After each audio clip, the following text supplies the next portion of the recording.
ବିନ୍ଧା ହେଉଥିଲା, ବ୍ଲଡ଼ ପଡ଼ୁଥିଲା, ଆଉ ଝାଡ଼ା ବି ବସିଲା ବେଳେ ଭାରି କାଟୁଥିଲା। ହୋମିଓପାଥି ଖାଇଲି, ସିଏ ବି ଭଲ ହେଲାନି। ମୋ ନାଁ ଅଲେଖ ସାହୁ, ମୋ ଘର ପଟିଆ ଭୁବନେଶ୍ୱର। ଆଉ ମୁଁ ଗାଡ଼ି ଡ୍ରାଇଭିଂ କରେ। ମୋର 3 ବର୍ଷ ହେଲାଣି ପାଇଲ୍ସ ବାହାରିଥିଲା। ଆଉ ମୁଁ ବିନ୍ଧା ହେଉଥିଲା, ବ୍ଲଡ଼ ପଡ଼ୁଥିଲା, ଆଉ ଝାଡ଼ା ବି ବସିଲା ବେଳେ ଭାରି କାଟୁଥିଲା। ହାତ ମାରିଲା ବେଳେ ସେଇଟା ମାନେ ହାତକୁ ଲାଗୁଥିଲା, ବିନ୍ଧୁଥିଲା ବି, ଫୁଲିକି ଥିଲା। ଆଉ ଅଟୋ ନେଇକି ଗଲାବେଳକୁ ବସି ବି ହେଉନଥିଲା, ଭାରି ପେନ୍ ହେଉଥିଲା। ମୁଁ ହୋମିଓପାଥି ଖାଉଥିଲି। ଆଉ ଗୋଟେ ଜାଗାକୁ ଯାଇକି ହୁକୁମ ଖାଇଥିଲି, ସେଠି ବି ଭଲ ହେଲାନି। ହୋମିଓପାଥି ଖାଇଲି, ସିଏ ବି ଭଲ ହେଲାନି। ମୁଁ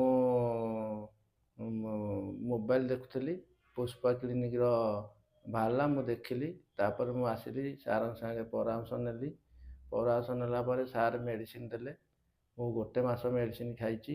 ତାପରେ କେତେ ବି ଭଲ ଅଛି। ମୁଁ ମାସେ ହେଲା ମେଡ଼ିସିନ ଖାଇଲିଣି। ମାସକ ଭିତରେ ମୋତେ ବହୁତ ଆରାମ ଲାଗୁଛି। ଆଉ ମୋ ବ୍ଲଡ଼ ପଡ଼ୁଥିଲା, ଝାଡ଼ା ଦୁଆର ମୁହଁରେ ଫୁଲିଥିଲା, ସେ ଫୁଲା ବ୍ଲଡ଼ ସବୁ କମିଯାଇଛି। ଆଉ ବିନ୍ଧା ବି ହେଉଥିଲା, ଝାଡ଼ା ବସିଲା ବେଳେ ଭାରି କଷ୍ଟ ହେଉଥିଲା, ସେଇଟା ବି କମିଯାଇଛି। ମୁଁ ଏବେ ଭଲ କାମକୁ ଯାଇପାରୁଛି। ଆଉ ମୋତେ ଏଇନା କିଛି ଅସୁବିଧା ନାହିଁ, ଗାଡ଼ି ବି ଚଲାଉଛି ଆରାମରେ, ସବୁ ମୋର ଠିକ୍ ଠାକ୍ ଅଛି। ମୁଁ ଏଠିକି ଆସିଲା ପରେ ମୋର କିଛି ଅପରେସନ୍ କିଛି ହେଇନି। ମୁଁ ମେଡ଼ିସିନ ଖାଇଲା ପରେ ମୋର ସବୁ ଭଲ ଅଛି। ପାଇଲ୍ସ ଫୁସଟରା ହେଇଛି କି ଅର୍ଶ ହେଇଛି, ଆଉ ଆପଣ ବରମୁଣ୍ଡା ପୁଷ୍ପା କ୍ଲିନିକ୍ ଆସନ୍ତୁ।